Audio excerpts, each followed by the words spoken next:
Amigos que gostam de conversar em tempos interessantes, incertos, implacáveis. Com o futuro suspenso e o passado cada dia mais distante, estamos aqui estacionados na condição humana, na tentativa de fazer uma nova vida funcionar. Cada dia é um passeio na neblina. E os elefantes estão soltos. Não usamos nomes, porque somos nós e somos ninguém. O que importa é a conversa e a vontade de gerar alguma luz. Tá chegando. E agora, no dia 31 de julho, a gente vai fazer o primeiro bate-papo ao vivo e por vídeo com o Bi. A gente está bem animado, vai ser o nosso primeiro evento ao vivo, e onde o Bi vai falar um pouco mais sobre a alquimia da alma e vai tirar algumas dúvidas para quem tiver. Vai ser um encontro por vídeo e por Zoom, e vai ser um evento especial, exclusivo, só para quem tem o Alquimia da Alma. Então, se você já tem, dá uma olhada no seu e-mail, que deve ter chegado um e-mail para você com um link para você poder se inscrever. E a gente vai mandar uma mensagem para o WhatsApp para você também. Agora, se você ainda não tem o mergulho, corre lá no nosso aplicativo no Neblina, neblina.me, que a gente ainda tem algumas vagas. As vagas são limitadas, mas a gente está guardando alguns lugares ainda para quem está chegando agora. Vai ser bem divertido encontrar todo mundo que assistiu Alquimia da Alma, gostou e tem dúvidas para tirar. A gente se vê por lá. A gente está começando essa gravação. Tá. Nós estamos no day after do envolvimento direto dos Estados Unidos na guerra do Oriente Médio entre Irã e Israel, onde os Estados Unidos ontem bombardeou o que ele chama de alvos militares de enriquecimento de enriquecimento de urânio no Irã. Embora a gente não vá falar de geopolítica, é importante a gente falar do momento energético que nós estamos inseridos. Ponto. É isso aí. Siga, Bi. Eu só seguiria dizendo o seguinte, porque eu posei, fui ver as notícias, e o que me chamou a atenção foi simplesmente a naturalidade com a qual essa notícia é dada. Parece alguma coisa assim do tipo, Flamengo ganha o jogo no Interclubes, Botafogo também, né? Do PSG. Parece mais uma informação assim. Muito interessante. E é isso mesmo, né? Ninguém se assusta com mais nada, né? Mas eu acho que a gente vai ter que puxar aqui os conhecimentos bísicos.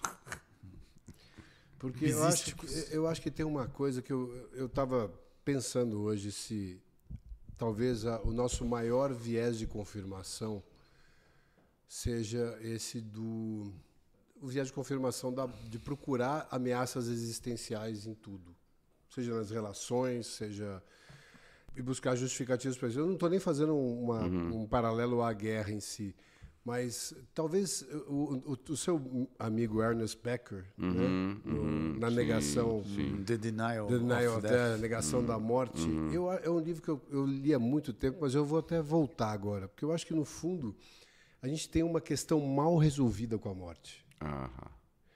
E no momento que a gente começa sei lá, por ter essa relação mal resolvida, a gente está procurando sempre alguma coisa no nosso entorno que justifique uma ação de defesa límbica do nosso pequeno reinado, seja ele qual for. Porque não tem nenhuma outra explicação para a gente viver como se fosse viver para sempre, né? A não ser uma má relação com a possibilidade de morrer, né? Mas é isso. E para mim isso está muito claro já no Nietzsche, né? Muito antes de estar no Heidegger e muito antes de chegar no Becker, que é, de fato, aquela história de que o Nietzsche, no fim das contas, muito do que ele diz todas as nossas reações aos discursos, os debates e tudo mais, vêm do nosso instinto de autopreservação. A gente quer se preservar de alguma maneira. E essa preservação, se não dá para ser no sentido literal, a gente transforma ela na preservação dos nossos valores, das nossas ideias, das nossas visões, né? Então, eu sempre me lembro daquilo que o Lama Michel uma vez respondeu numa palestra que acho que estávamos todos nós, que perguntaram para ele qual é o maior apego do ser humano. E aí ele, sem hesitar um segundo, ele disse, não, o maior apego do ser humano é as suas próprias opiniões. Né? Então, sem nenhuma hesitação. E aí, claro que opinião, quando você fala de um lama tibetano, é muito mais do que aquela opinião que a gente solta na nossa mesa redonda da rodada aqui. Mas, essencialmente, a gente está falando da mesma coisa. Eu estava procurando o nome do cara aqui.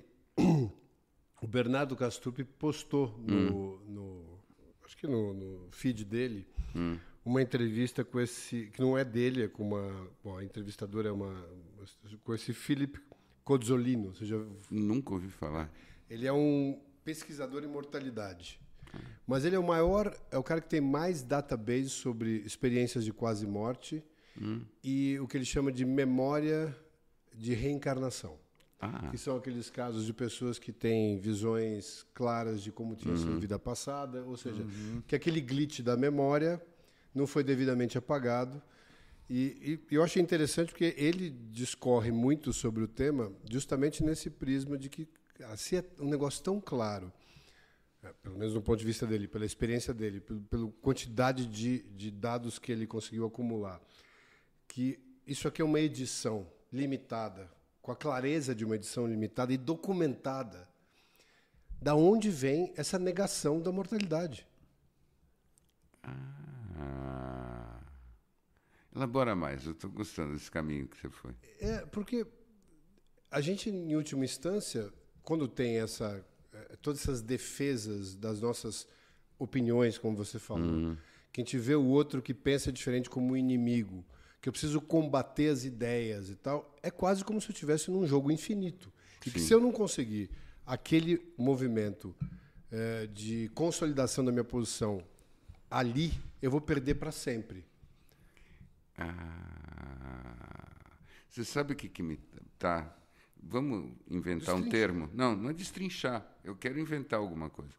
Será que a gente está descobrindo que o princípio fundamental do ser humano diante do desconhecido e da ausência de controle é a birra? Podemos dizer que o que define o ser humano é a birra metafísica?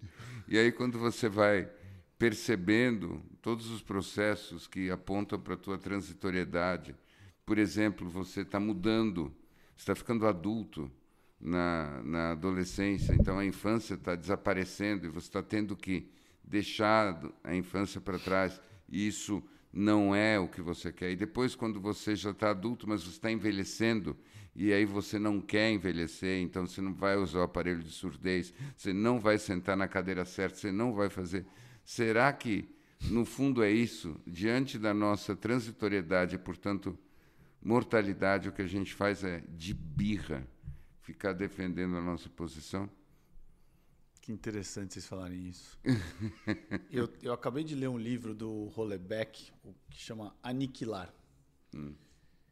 E, no fim, é um livro que se demora para entender. É um livro de autoajuda? Não, que é anterior ao Submission, não é? Não, é o último livro dele, o Aniquilar. E, na verdade, conta a história de um cara que é um assessor de um ministro, num momento turbulento de mundo. É difícil de entender o que acontece ali, mas basicamente é um livro que fala sobre a velhice e a morte, de um jeito interessante, assim, porque ele traz muito algumas conversas laterais que vêm com esse assunto, né? E fala, né, desse envelhecimento, do que é o envelhecimento na França hoje em dia, dos hospitais, dos asilos, das casas, e da sua falta de direito de morrer, né, da questão da eutanásia em si. Então é um livro que, basicamente, de um jeito, de uma história bem interessante, ele trata desse assunto, sempre com aquelas visões controversas e polêmicas do Houellebecq. E, basicamente, é um livro que o personagem, boa parte do tempo, está lidando com a negação da sua própria morte. Muito interessante sincrônico vocês falarem isso. Mas se a gente pensa bem, talvez a gente esteja falando só da mesma coisa desde o começo, né? Porque você foi falando isso e foi me vindo na cabeça aos borbotões aquelas informações do tipo: como o mundo está velho, como o Ocidente está velho, como a China está velha, como o Japão está velho, como nós temos uma gerontocracia dominando a política do mundo, né? E como você tem um cara que, obviamente, já é um problema geriátrico, além de psiquiátrico, né? Resolvendo bombardear a gerontocracia iraniana, né?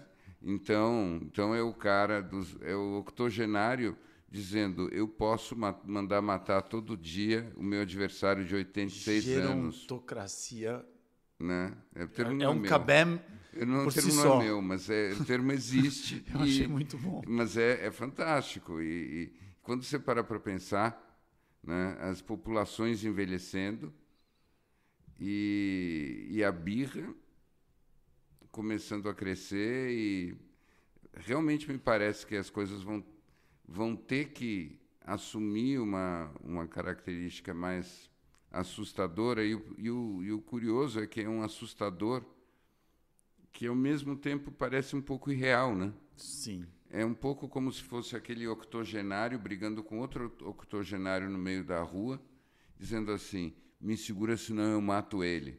Tem alguma coisa ali que não bate direito, né?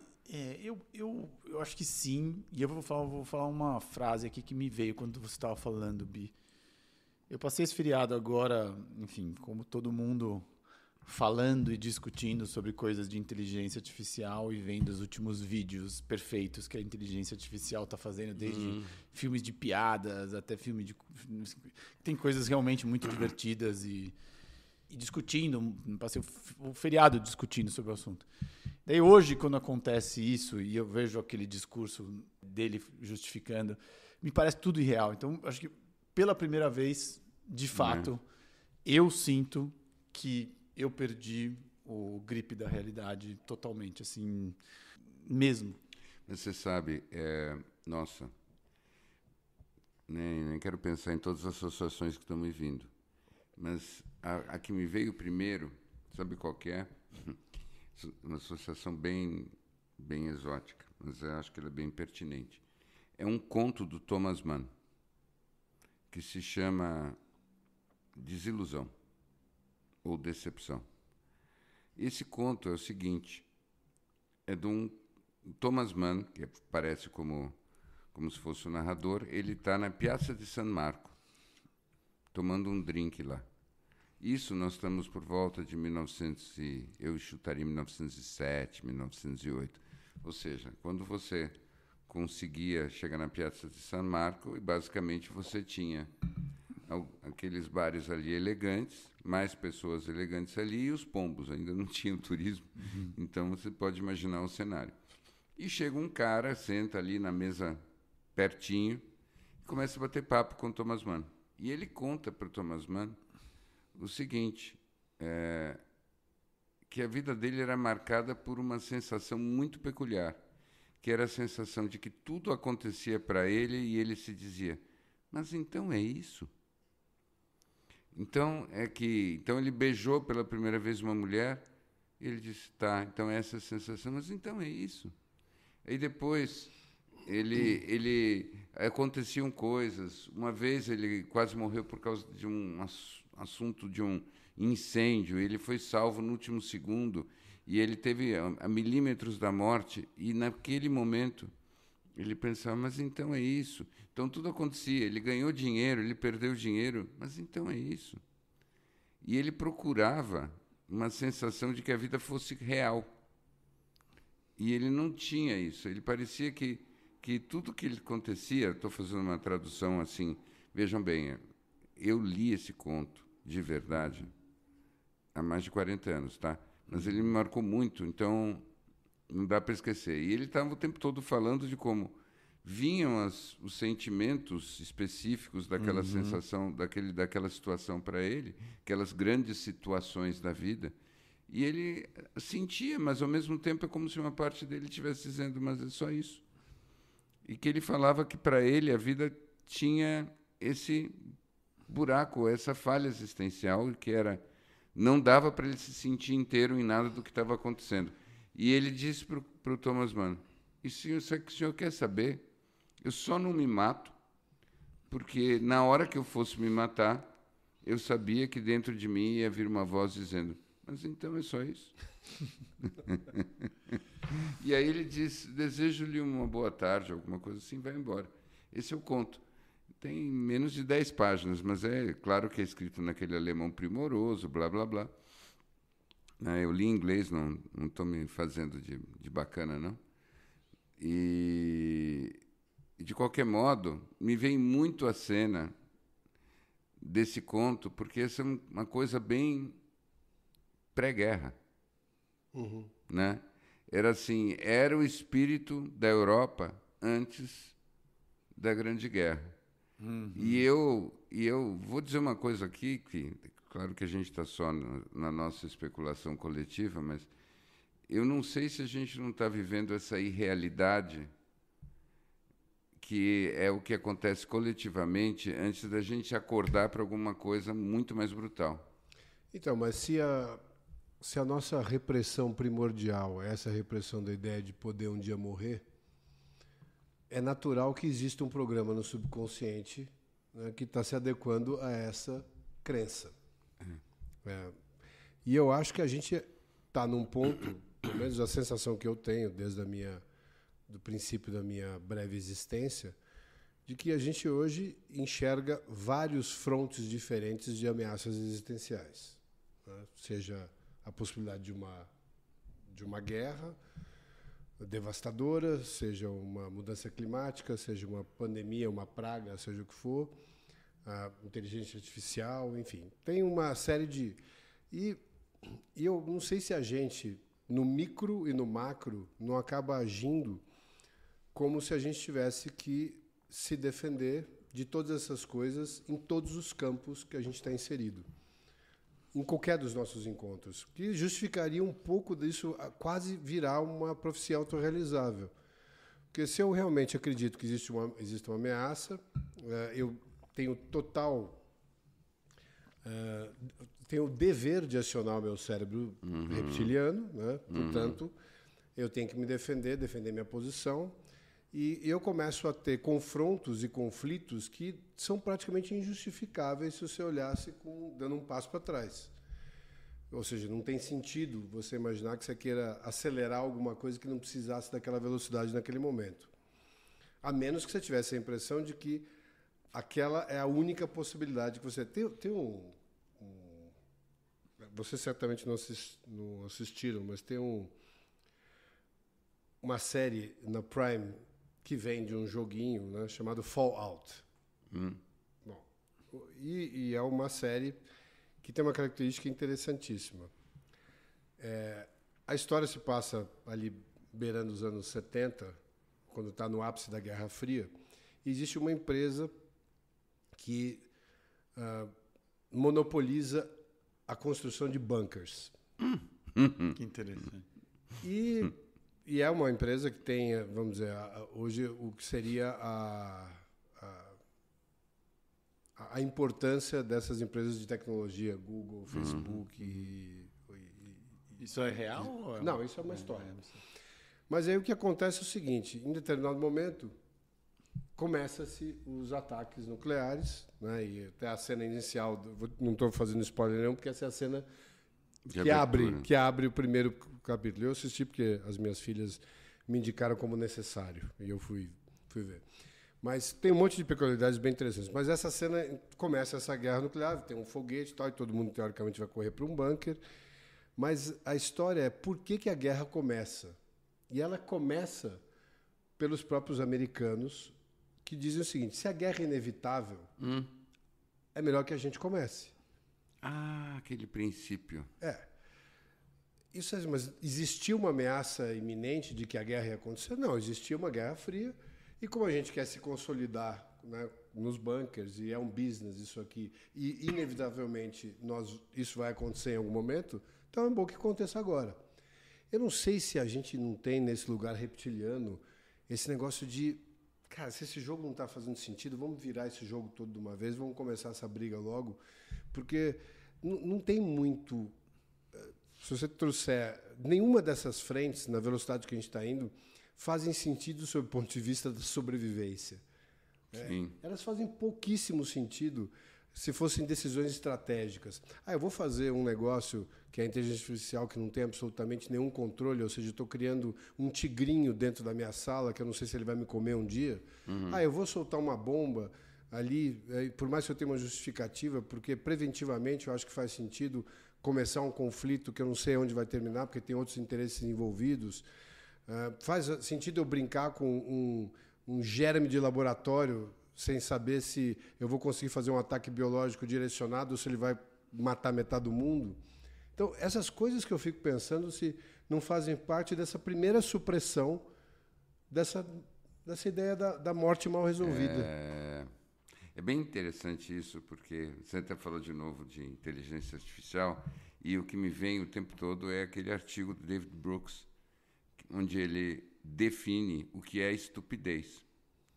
Eu não sei se eu já falei isso com vocês aqui, mas eu acho que para mim ele foi uma das definições definitivas para mim dos últimos meses, quando ele deixa claro que tem uma diferença notável entre inteligência e estupidez. Inteligência é o que a gente está pensando que é mesmo, a capacidade de articular coisas e não sei o quê, blá, blá, blá. Mas estupidez ou não, estupidez é você não pensar em todas as consequências, em todas as derivadas possíveis daquilo que você faz.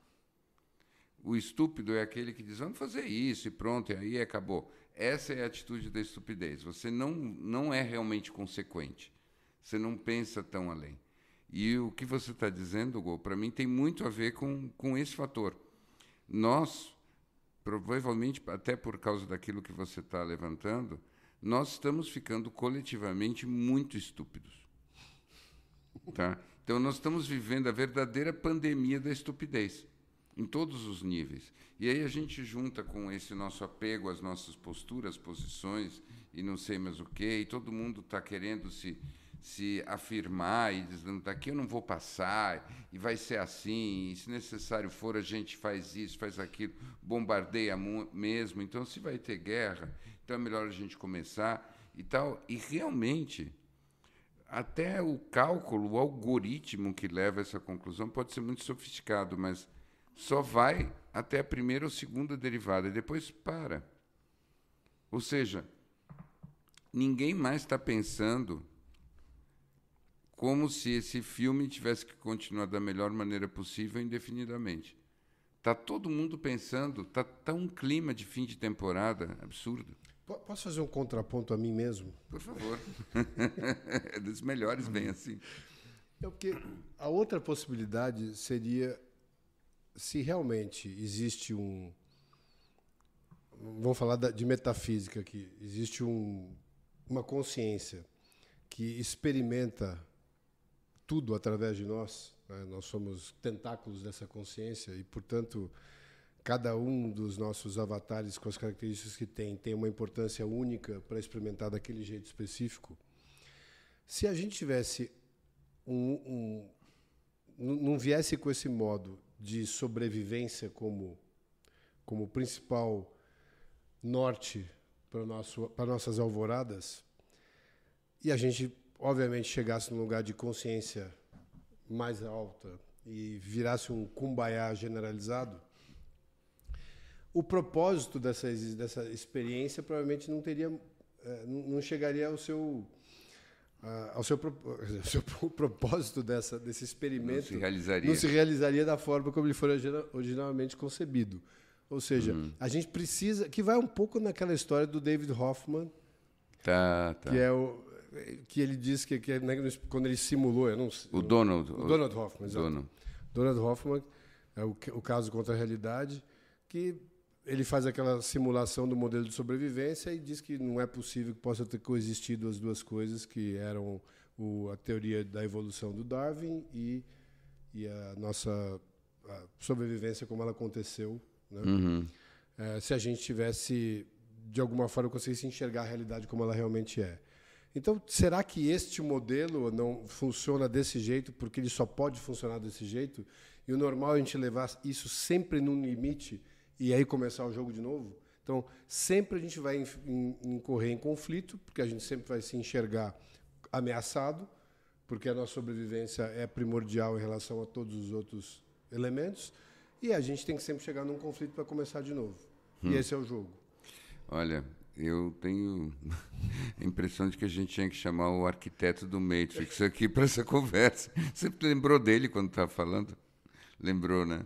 Então, aquela história de que você tem... Já aconteceu 6 vezes. Já aconteceu 6 vezes, aí a gente chega naquele ponto e bate também com aquelas outras teorias fringe, de como já teriam havido outras civilizações sofisticadas, tecnológicas no planeta e quanto tempo é preciso para que desapareçam todos os traços dela. Então, imaginar que milhões de anos atrás já teriam acontecido coisas assim, guerras mundiais, e não sobrou nenhum traço e começa tudo outra vez. Claro que, para mim, tudo isso é a evolução das histórias na nossa cabeça. Vocês lembram daquela história que o Richard Dawkins falava do gênio egoísta, que hoje em dia parece até, não tenho muita competência para comentar, mas parece até que a ideia já está muito superada. Eu fico me perguntando se não existe alguma coisa como a história egoísta ou o mito egoísta. E aí nós somos nada mais do que os hospedeiros e vetores de transformação e de propagação das histórias. E as histórias vão indo e vão mutando, e elas é que são o protagonismo. O Harari toca um pouco nisso, né? Mas ele coloca isso muito como se fosse... Eu gosto super. Eu acho que ele faz uma leitura mais antropológica, como se fosse a nossa necessidade de viver nas histórias, porque as histórias nos definem.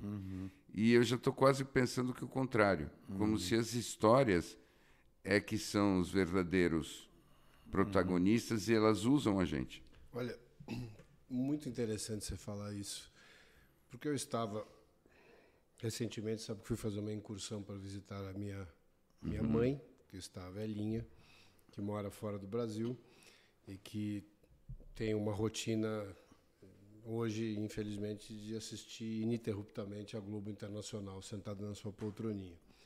E eu fazendo companhia a ela, acho que eu nunca tinha sido, nunca não, mas não me lembro de ter sido, tido uma overdose de Globo daquela magnitude nos últimos anos. De notícias. Mas mais do que isso, teve um momento, eu não sei se passou aqui também, mas estava passando lá,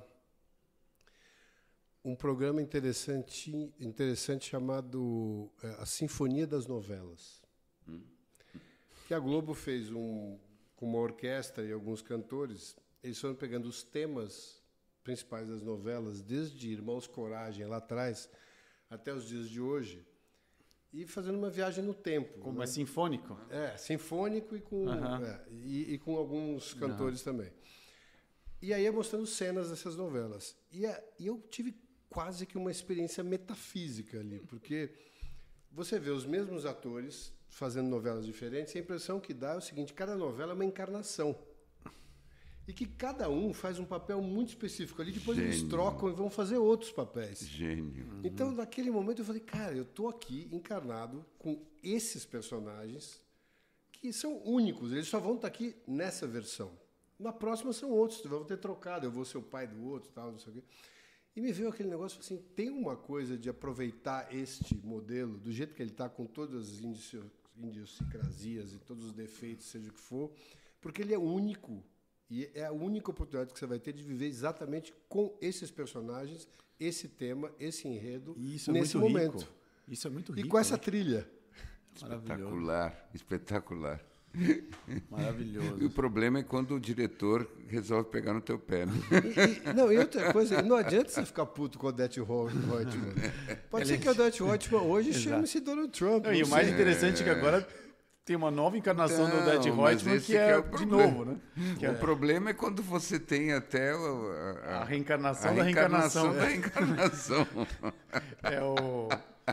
Mas E aí já pensou quantas vezes isso não deve acontecer? Que agora você não é mais o o protagonista. Agora você é o avô do protagonista. E a história é a mesma. Exato, maravilhoso. Isso vai em direção ao que você falou. Pode ser que as histórias sejam mais relevantes. Isso. Os enredos. Mas você sabe que eu acabei de ler um livrinho curto do Caligares, que acho que foi editado pelo filho dele, que chama Sentido da Vida. E, na verdade, é uma argumentação que ele faz sobre... Ele tem uma frase que ele fala que a felicidade não é importante, que alguma coisa assim, que o legal é ter uma vida interessante. E, basicamente, eu estou resumindo o livro em si, mas ele faz o livro é uma defesa da vida interessante, que é exatamente isso que você está falando, né? Mesmo a tristeza, mesmo as dores, eu acho que o Bi fala muito disso também. Mas ele traz de um jeito muito legal o quanto é importante, inclusive, a gente viver essas dores, o quanto é importante a gente não se dopar nos lutos, porque tudo tem uma riqueza absurda. E é interessante o caso que ele faz sobre isso. É um livro pequeno e bem legal. E depois tudo acaba. E começa de novo. Sim. Mas acaba. É impermanente. E eu acho que essa briga com a impermanência, né? Quando a história está indo, por mais que ela seja dolorosa, a gente é muito apegado àquele personagem, né? Apegado ao enredo, porque a gente não conhece nenhum outro.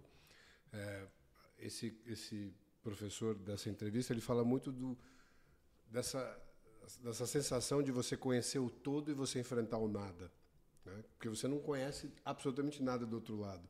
Então, essa sensação, claro, não é só do desconhecido, é de você hoje estar experimentando tudo, inclusive dor, amor, medo, e passar a não experimentar nada. Esse que talvez seja o maior receio, né? De eu deixar de sentir. Sim. Por mais que seja doloroso, é um sentimento, é denso, está na terceira dimensão, é aqui, é palpável. A possibilidade de não sentir mais isso talvez seja pior do que você sentir alguma coisa muito ruim. Sim.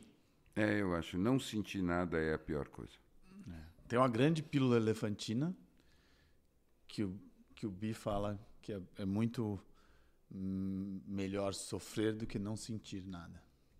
Você sabe que você vai ser condenado por esse comentário, por os ouvintes dizendo que você está babando o ovo do Bi. Né? Nossa. Vai te custar, A pior foi a sensação que eu tive. Eu já fui acusado disso sem falar isso. Não, mas já sou acusado disso. A sensação de que isso foi uma outra novela onde eu fazia outro personagem. É mesmo? E agora eu já estou ouvindo isso. Mas antes que a gente seja acusado de tomar posições geopolíticas aqui, a gente está falando sempre dos personagens e não das ações. Não tenho nenhuma intenção aqui pró ou contra nenhum país. Sim, muito bem lembrado, muito bem lembrado. Porque eu não tenho mesmo, até porque eu acho que qualquer comentário aqui é suprapartidário, né?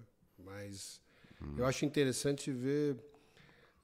Eu acho que uma coisa interessante é como você vê alguns... Eu acompanhei no início desse ano muitos os empresários que dão suporte aos políticos, e o próprio Elon Musk se engajou com o Trump e tal. E existe essa vontade muito grande de acreditar no pai, né? Sim. De acreditar que o pai vai mudar, e que o pai vai... enfim, de poder apresentar o pai para os amigos, né? E toda essa figura paterna que é representada ali, depois você vê a relação do filho com o pai, o distanciamento, a decepção. É um ciclo que não é diferente de nenhum outro, né? De relacionamento humano. Não. E a gente tende a acreditar que aquilo vai ser diferente porque está inserido num contexto político, mas é absolutamente igual a qualquer outra relação que tem uma... Se você for olhar na origem... Estava vendo até uma história interessante que em 1953, eu acho, teve uma das maiores secas da história da China. Eu acho que é 53, depois eu olho de jeito. E foi conhecido como o Great Famine, né? Ou seja, a grande fome. Né? E tem uma coisa interessante, que foi o primeiro embargo americano contra a China. E o Xi Jinping estava nesses campos e ele tem uma memória visceral do que é passar aquela fome por conta de um embargo econômico americano. Nossa, então você imagina, a gente vê um resultante final de um posicionamento de um líder e a gente esquece de olhar qual é a origem do cara, qual é a motivação, o que está naquele inconsciente dele de sobrevivência e o que vai fazer ele se posicionar e criar uma retórica inteira de vida em cima da experiência que ele teve quando ele tinha 16 anos ou 10 anos. Né? E eu acho que, no final, somos todos crianças mal resolvidas, né? Brincando aqui no playground e esquecendo que crescemos. Né? O que é uma outra maneira de dizer... Não, o que é uma outra maneira de dizer que a gente fica falando de karma como se fosse uma noção metafísica, mas o que é karma senão a história? Ou seja, nós somos sempre produto da história, né? A história, ela vem de sabe-se lá quanto tempo. Quando você vê, olha a curva narrativa do Xi Jinping pequenininho, lá passando fome, no começo dos anos 50, e ele ali vivendo essa outra história, tomando decisões marcadas por aquilo lá para trás. Não podemos depender dos Estados Unidos. Claro. Olha que interessante. Não podemos depender dos Estados Unidos. E é engraçado, porque eu não sei se vocês estão com essa impressão assim, que de um ano para cá, ou assim, uma impressão muito real e muito palpável de que o mundo andou muito para trás, de uma involução profunda no mundo. Eu não sei, eu ia perguntar para vocês isso, porque eu sinto isso, de que a gente regrediu décadas em muito pouco tempo, por mais que a gente tenha andado com mil coisas. Então, você sabe o que eu acho, Snow? No espírito da conversa de hoje, nesta novelinha, micronovela que estamos fazendo hoje, eu acho que o mundo envelheceu mais do que andou para trás. Uhum. Então, nós temos sinais de muita senilidade em muita coisa. É verdade, é verdade. E sabe que esse é um papo até que a gente pode extrapolar para uma dimensão bem junguiana, por exemplo. Uhum. Né? Quando a gente começa com essa história de que a gente matou Deus lá há uns quase 2 séculos, 1 século e meio, ou 1 século e pouquinho, a gente matou Deus, aí tudo começou a ficar permitido. Uhum. Então, os valores que organizaram essa assim chamada civilização que a gente fez tem muito a ver com uma lógica que foi ficando velha ou oficialmente morreu e a gente está simplesmente como herdeiros dela, sem ter justamente essa figura de pai, né?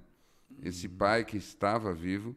Então, é como se talvez a gente pudesse descrever a história do Ocidente, pelo menos nos últimos 100 anos, como uma continuação do Succession depois que o pai morreu.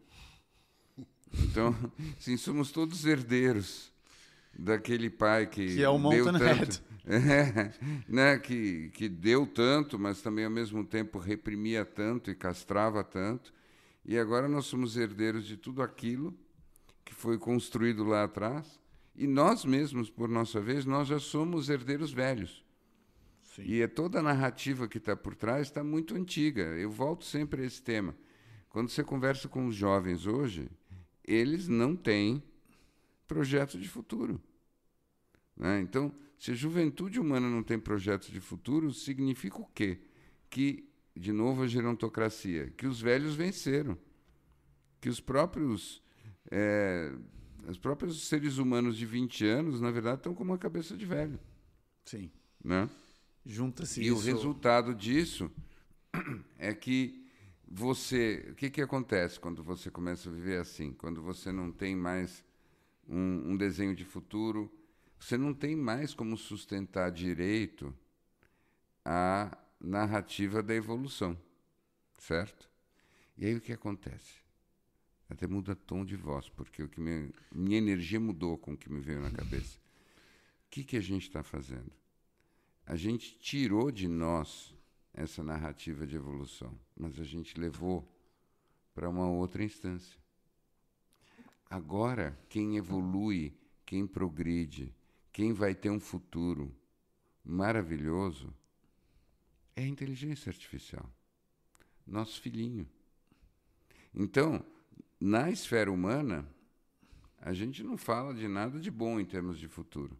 A melhor versão possível de futuro que os caras estão comentando hoje em dia nos transforma naqueles seres disformes e dependentes do Wall-E, que ficam ali, né, obesos, né, deitados e tomando milkshake ou alguma coisa assim. Bom, claro que agora vai ter também o Mundial que vai compensar o milkshake, mas eles vão descobrir um jeito de fazer isso de um outro modo. Mas o ponto todo é que todo o otimismo é em relação a essa construção em silício. É como se a base carbono não tivesse mais futuro nenhum, nós fôssemos só uma espécie cansada, e agora a gente só imagina, nossa, mas não se preocupe, porque você nem imagina como vai ser a inteligência artificial daqui a 10 anos. Ela vai ser tão maravilhosa, então isso está indo de vento em popa. E vamos pegar o que resta do planeta para garantir que essa nossa progenitura, é o contrário? Não. Esse nosso progenitado. Possa ter todos os recursos. Eu deixo tudo para ele. Toda a água, toda a eletricidade, toda a energia ainda acumulada no planeta, eu deixo de herança para o meu filhinho AI. Né? Mas vamos tentar ver um outro lado disso tudo, só para a gente não ter que tomar nenhum antidepressivo durante a gravação. Não faz efeito até a gravação. Teria que ser intravenoso. Mas porque eu penso que quando tem um lado positivo disso tudo acontecendo, na magnitude, na força, na veemência que está acontecendo no externo. Porque se existia ainda dentro de você aquela esperança de controle, diante dessa quantidade de variáveis, tem que existir algum lugar de conforto, né, em saber que agora realmente ficou claro que não é do externo que você vai encontrar a tranquilidade para se nutrir, para conseguir ter paz interior. Porque esta é uma crença que todos nós vivemos por mais evoluído que você esteja, o seu primeiro movimento sempre é fixar o que está errado fora. Não tem como. E quando tem essa magnitude, começa a ficar um negócio tão impossível. Eu vou dar um exemplo. Eu tive que mudar a minha identidade do YouTube essa semana. Por conta dos algoritmos? Por conta dos algoritmos, estavam me massacrando. Então eu tive que fazer um novo começo. Você tentou treinar ele de um jeito diferente? Você morreu nessa novela. Eu tive que encarnar em outro YouTube. Nessa minha nova encarnação, ele deixou? eu sou de uma encarnação puramente cumbaiá. Não tem mais, é só cumbaiá. Só cumbaiá. Não tem mais, eu não posso... Mas ele está deixando? Não, ele está deixando porque ele não conhece, é o novo, ele não conhece. Mas ele não fez as conexões com o seu IP, Não, tive que fazer tudo do zero. Começar tudo de novo. Sim. Criei uma outra conta, porque dá para fazer pelo Google, né? Não, com pelo... VPN. Eu não sei se eles... Aí nós vamos saber se realmente a inteligência artificial está se comunicando ou não, se ele começar a me mandar coisas do Irã e Estados Unidos. Aí eu vou saber que ele realmente estão se conversando e aí fudeu. Bom, então, eu acho que... Por quê? Porque a outra possibilidade realmente de você continuar inserido nesse contexto digital, se alimentando e alimentando essas suas células, que são essas suas pequenas antenas, de toda essa energia, e achar que você ainda vai conseguir conviver normalmente sem aquilo te afetar, acho que é uma utopia absoluta.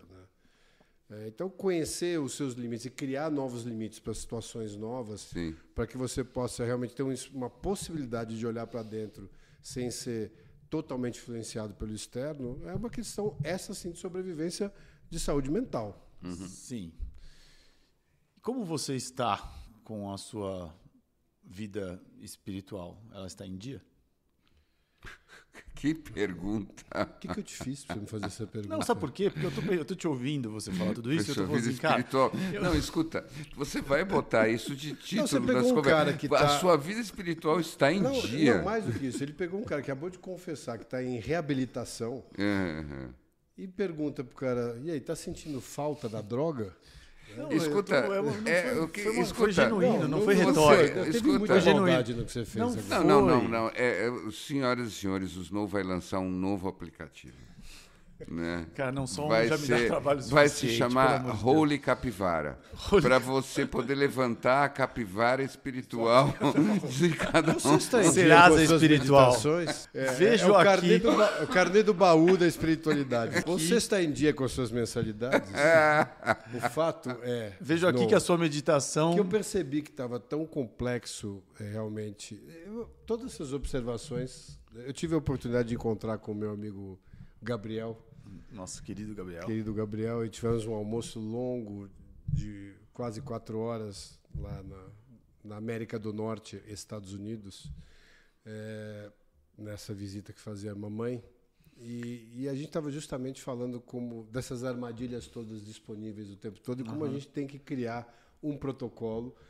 Se você realmente quiser ter tempo para fazer essa viagem espiritual que o Snow chamou, você tem que conseguir dosar um pouco as distrações, e a sua interação com essas distrações é muito difícil para um cara que está começando como eu, ter um pé nas 2 canoas e achar que eu vou conseguir fazer um percurso Amir Klink, né, pelo Atlântico com um pé em cada canoa. Não vou fazer.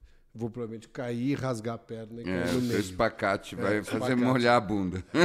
Então, respondendo sua pergunta, Snow, eu estou nesse percurso aí de encontrar... Não, se você tiver com um pé em cada canoa, você está muito melhor do que eu. Porque eu te perguntei isso porque eu nunca estive tão no magma e na matéria como eu estou hoje.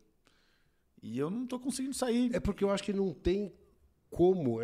Essa foi a minha experiência. Eu estava num nível de ruído tão grande que os primeiros 45 minutos de meditação eram ruído, aí não sobrava mais nada depois, porque e eu acho que um negócio de tem que voltar às origens, né? Nessa hora tem que voltar ao beabá, mas não dá para voltar às origens e ao mesmo tempo continuar vivendo intensamente a matéria desse jeito. Eu não vejo como. Você vê? Não, eu não vejo. Eu estou ouvindo vocês e eu acho que, brincadeiras à parte, o que você está falando, Snow, faz sentido na medida em que, hoje em dia, tudo virou saúde mental. Né?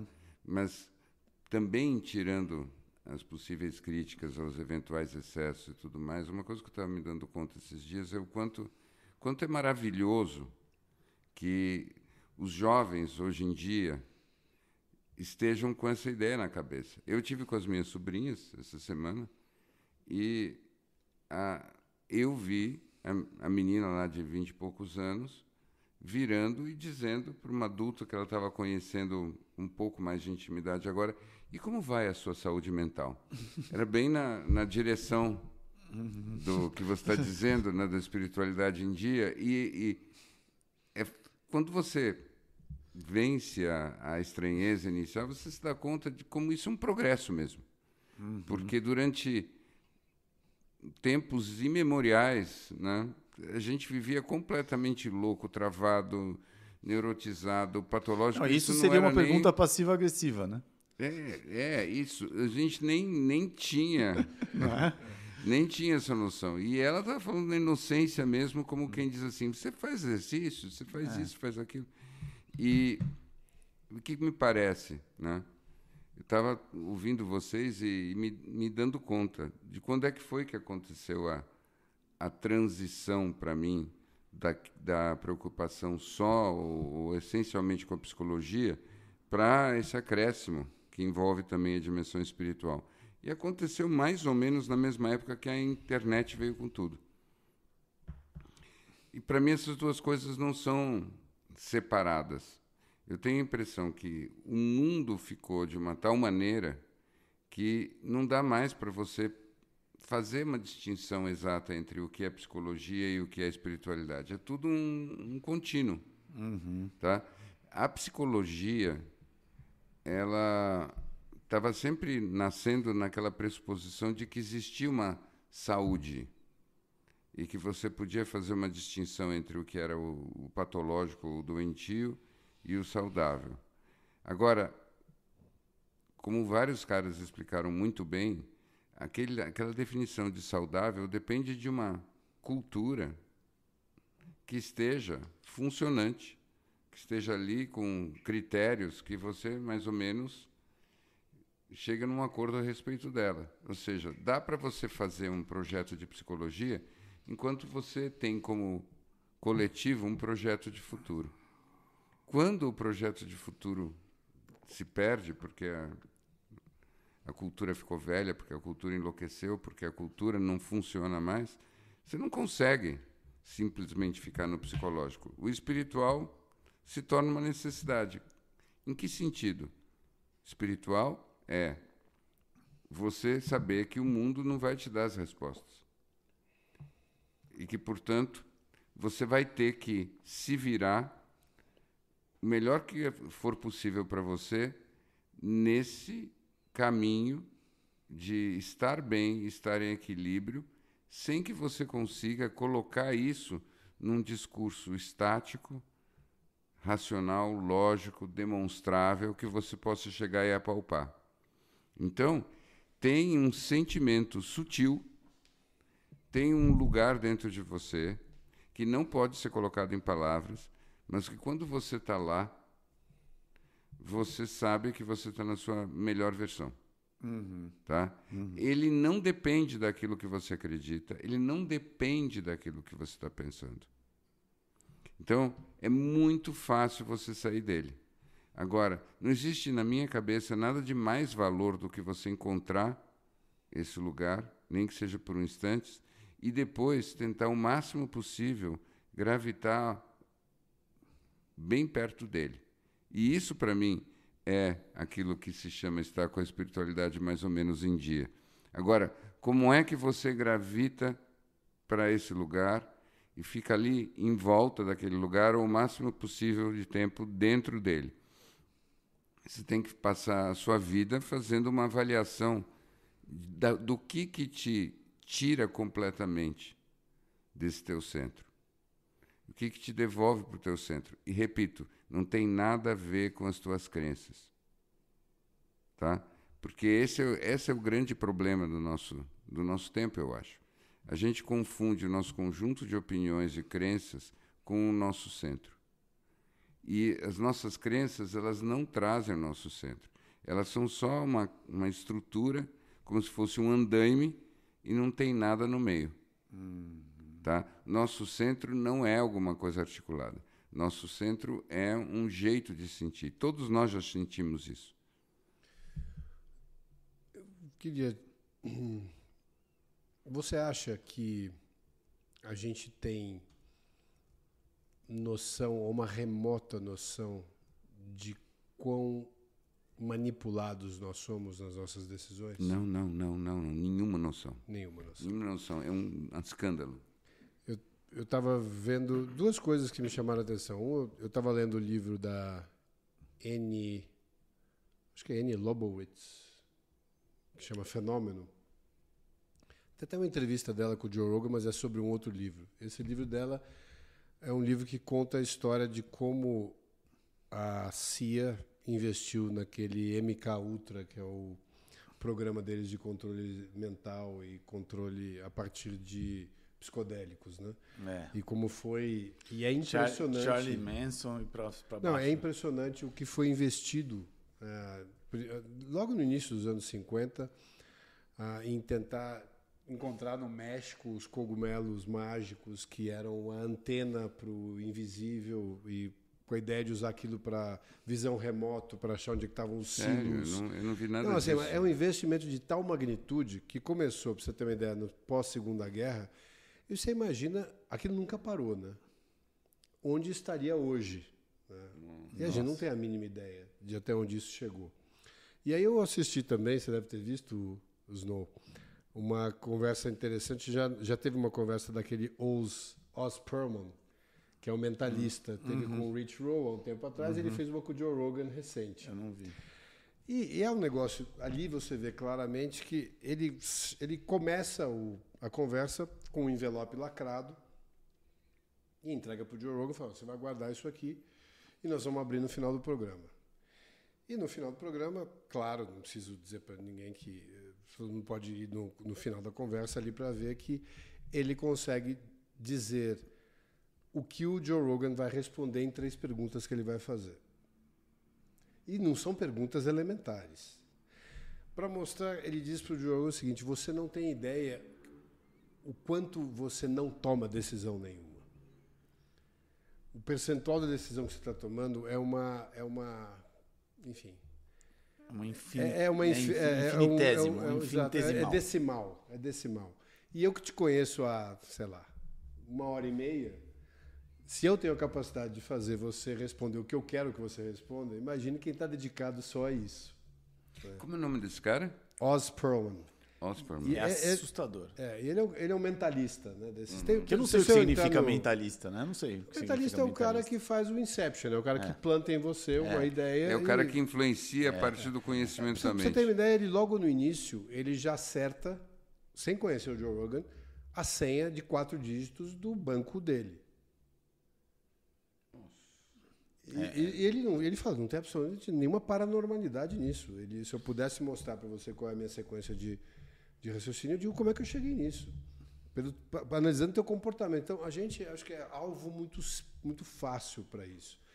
E quanto mais a gente está inserido nesse contexto de comprar as coisas a valor de face e parar de fazer esse trabalho de olhar para dentro e eu vou falar se conhecer, mas é muito mais conhecer seus padrões, seus caminhos e tal. Sim. A gente está à mercê disso o tempo todo. Sim. Sabe o que eu nunca entendo? Esse cara chama Oz Perlman, né? Oz Perlman.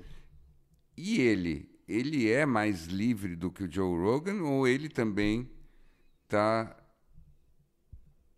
ele tem o mesmo grau de... Quem controla o Oz Perlman? Se o Oz Perlman controla o Joe Rogan, entendeu? Sabe que isso é uma boa pergunta. Eu acho que essa pergunta ninguém nunca fez para ele, né?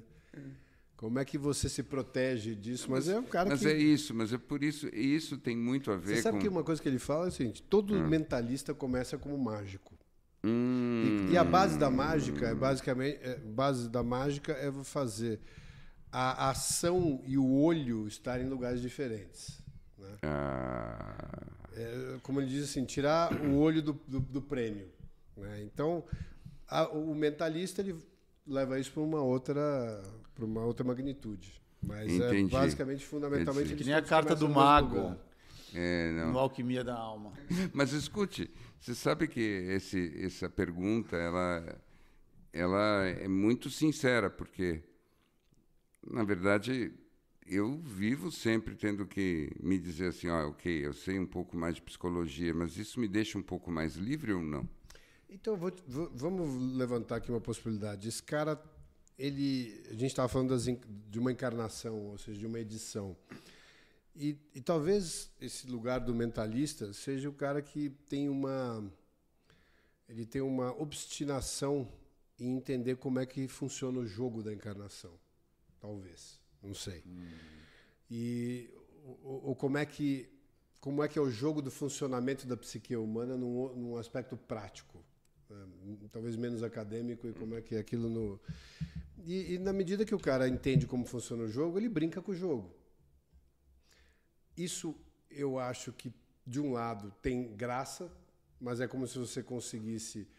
É como se você já tivesse assistido o filme tantas vezes que não faz muita diferença qual é o final. Ou, por outro lado, o filme pode ficar sem graça porque você já conhece o final. Eu não sei responder qual dos dois ele é aí. Mas o fato é o seguinte, ele conhece o final.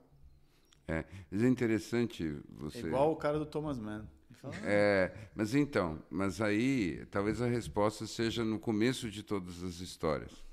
Seja como a Ilíada e a Odisseia. Quando você estuda o Homero, o que fica claro? Que o espírito épico começa no meio das coisas. Quem dizia isso era Virgílio. No meio das coisas, in media res. O que quer dizer isso? A Ilíada não começa no começo, né? Não começa ab ovo, que seria no ovo de Leda. E o ponto todo, como dizia Virgílio, é que a guerra começa no meio. O filme começa no meio, ele não começa no começo.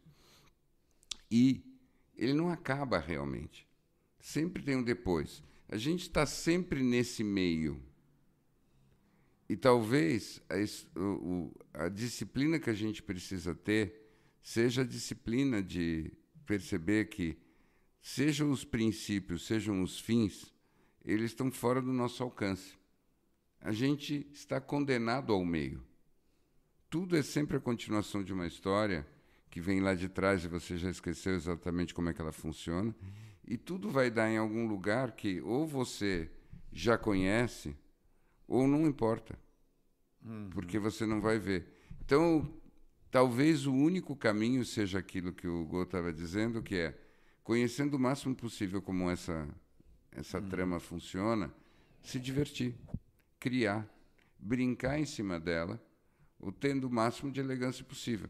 Esse seria um momento em que, se nós tivéssemos não só um podcast, mas um vodcast, né, um videocast, a gente teria que sair e fazer uma dancinha, né? Sim. Ensapateado. Né? Uma coisa meio... La La Land. La La Land. Bibi Land. Um Bibi Land. Mas eu pensando nisso, só preciso fazer um comentário. Eu vejo esse Oz Perlman, eu tenho certeza que aquilo não é desse mundo. Tenho certeza. Assim, eu acho que tem, sim, muita paranormalidade e ele fala que não. Eu não consigo imaginar. Eu não consigo... Assim, ou esse cara tem 3, 4 canais de banda que a gente não tem. Enfim, paranormalidade talvez seja a definição. Não sei. Eu acho que tem muita mediunidade nesses caras. E eles falam que não tem.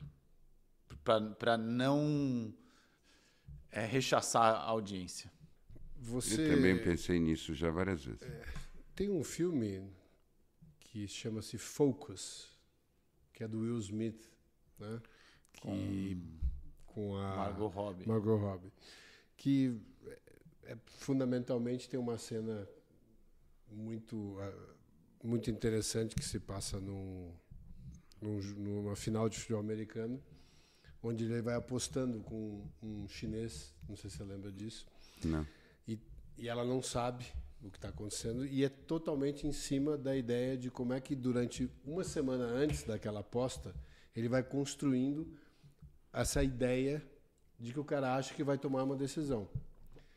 E que aquilo, né, vai criando toda uma rede neural no cara para que ele chegue na frente e escolha um número específico de um cara que ele está vendo o tempo todo nas coisas mínimas e em todas as interações que ele tem com o mundo externo e que ele acha realmente que ele está tomando uma decisão e que aquilo para ele faz todo sentido, mas ele foi nutrido daquilo. Então eu acho que aquilo mostra uma coisa que acontece conosco já na propaganda. Sim. E, enfim, na religião, na política, e que a gente acha que está tomando uma série de decisões e no final a gente foi alimentado para chegar, para culminar com aquele processo. Mas é um barato família. Essa conversa, porque como ela é indecidível, né? Como é impossível decidir, porque a gente pode pensar que toda vez que você acha que o teu método funcionou perfeitamente, na verdade foi porque a tua mediunidade funcionou. E nas vezes que você acha que você errou na aplicação, na verdade é porque a mediunidade não funcionou. E, ao contrário, em contraponto, porque eu acho que essa é a palavra do dia, você também pode imaginar que você tem poderes mediúnicos, mas, na verdade, te manipularam para chegar na resposta ou te manipularam para errar também, né? Ou seja, a gente continua sempre no mesmo lugar. A deriva. Né? Nós sempre continuamos sem conseguir saber de onde veio aquilo que faz a nossa manifestação. Na verdade, a gente sabe que, em alguma medida, nós somos marionetes. E a gente fica fantasiando quais são esses fios invisíveis. E qual é essa mãozinha que move esses fios. Nos bons dias, nós achamos que essa mão invisível somos nós mesmos. Seja na nossa versão maior, mais metafísica, mais misteriosa, seja na nossa versão menor, quando o nosso ego está num dia bombado e achando que tudo funciona exatamente como ele planejou. E nos nossos dias ruins, nós imaginamos uma mão não tão benfazeja ou uma mão que não está nem aí para nós e que faz com que a gente se movimente como se a gente fosse um figurante no clipe de Thriller, né? Bela metáfora. Na verdade, o ponto central é, talvez a gente seja o figurante, o diretor o protagonista, o fio, dependendo do lado que a gente olhe. Porque essa realidade é mais complexa do que a nossa capacidade de tradução. Mas eu, pessoalmente, acho que a gente é divertido por causa disso. Sabe aquela fase em que você conversa com uma criança e a criança começa a inventar as respostas de tudo aquilo que ela não sabe? E ela vai inventando. E claro que a parte mais interessante é aquilo que ela inventa porque ela não sabe, né? Os nossos filhinhos atuais também estão fazendo muito isso, a gente chama isso de alucinação. Eu tenho um fascínio pelas nossas alucinações, as nossas alucinações coletivas. A única coisa que me parece é que nós devíamos ter uma atitude propiciatória.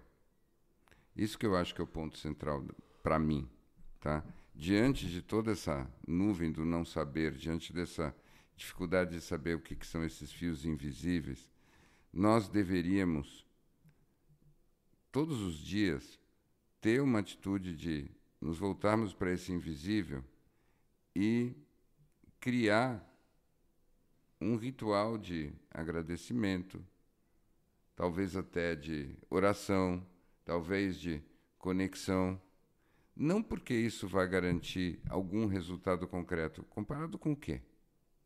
Mas pelo menos vai fazer com que a nossa conexão com esse mistério, com esse invisível, seja mais integrada no nosso todo. E eu tenho certeza que, quando a gente faz isso, a gente começa a escutar melhor a música que está por trás desse nosso sapateado. E quando a gente está num bom momento, a gente não parou de sapatear, mas pelo menos a gente sapateia no ritmo da música. Os chineses, eu acho que eles chamavam isso de Tao. Taoísmo é isso. Você achar que está sapateando no ritmo da música, porque você está escutando ela melhor. Olha, deixa eu só fazer uma pergunta. A história não tem fim. Recomeça sempre que você responde sim. Olha aqui. A sua imaginação. Olha aqui. A arte de sorrir. Perguntei ao filhinho aqui. Cada como vez se que diz a cabem em vida chinês? te diz não. Tenho que ler a resposta. Que pergunta interessante. Sempre esse filho só puxa o saco, né? A onomatopeia kabam é uma forma sonora que expressa um som explosivo ou de grande impacto, muito usada em histórias em quadrinhos ou para descrever uma explosão, batida forte, etc. Em chinês, há várias onomatopeias que transmitem sons semelhantes. O equivalente mais próximo dependeria do contexto. Algumas expressões, aí tem um termo que eu não saberia, é alguma coisa como pen, som de uma batida ou explosão. Brrr, som de algo grande explodindo. Mas eu queria fazer uma sugestão, de a gente não terminar o episódio de hoje com um kabam.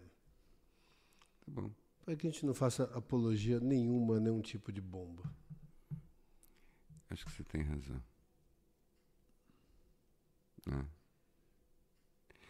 Eu tirei uma foto esses dias que eu ampliei hoje no meu monitor de computador e eu descobri que no canto da foto tinha um pombo voando. E eu ampliei o pombo. E você sabe que eu gosto dessas máquinas muito potentes. Então você amplia e vai vendo detalhes que não eram vistos a olho nu. E este pombo, em voo, tinha em seu bico um ramo. Tá? Vamos ficar com o ramo da paz no pombo, na foto. Kabam! Sempre possível. Tô aqui me segurando. Eu nem sei me comportar.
There